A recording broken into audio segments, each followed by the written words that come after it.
It is not the strongest of the species that survive, nor the most intelligent, but the one most responsive to change.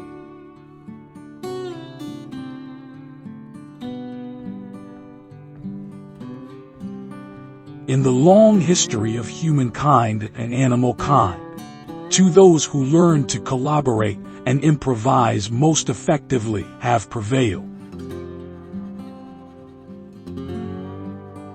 Ignorance more frequently begets confidence than does knowledge. The love for all living creatures is the most noble attribute of man.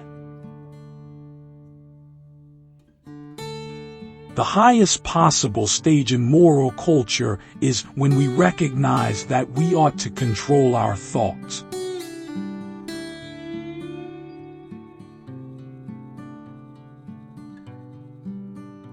A man who dares to waste 1 hour of time has not discovered the value of life.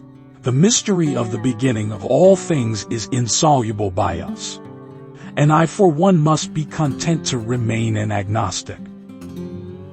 It is not the length of life, but the depth. The very essence of natural selection is the struggle for existence.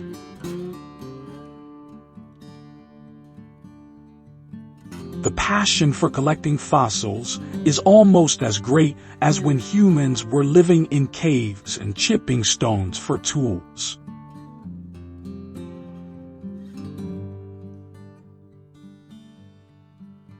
Progressive development of the human intellect has resulted from the struggle to increase the number and perfection of the instruments of action.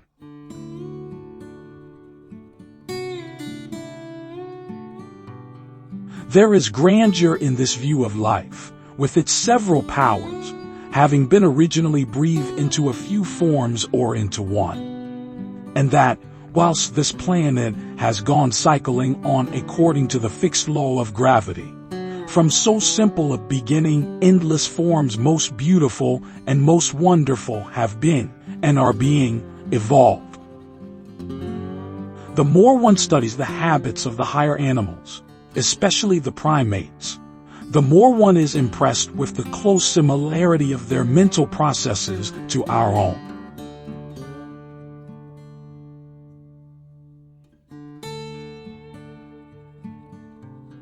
An American monkey, after getting drunk on brandy, would never touch it again, and thus is much wiser than most men.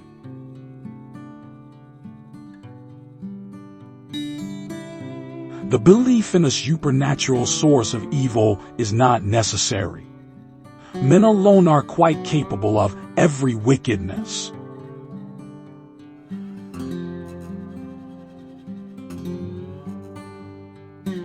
The variation of the offspring from the parent is a very important element of success in the struggle for existence.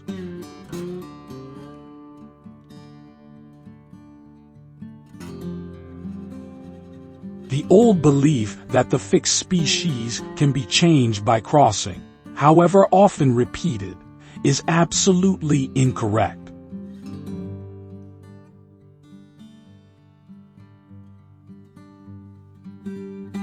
To kill an error is as good a service as, and sometimes better than, the establishing of a new truth or fact.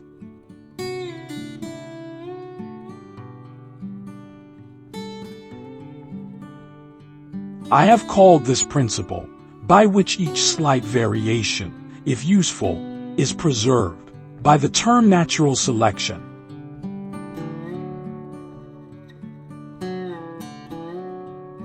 The most curious aspect of the struggle between science and orthodoxy is to see how stubbornly the latter clings to such obviously doubtful verities as the Garden of Eden story, and the tales of the flood and the Tower of Babel.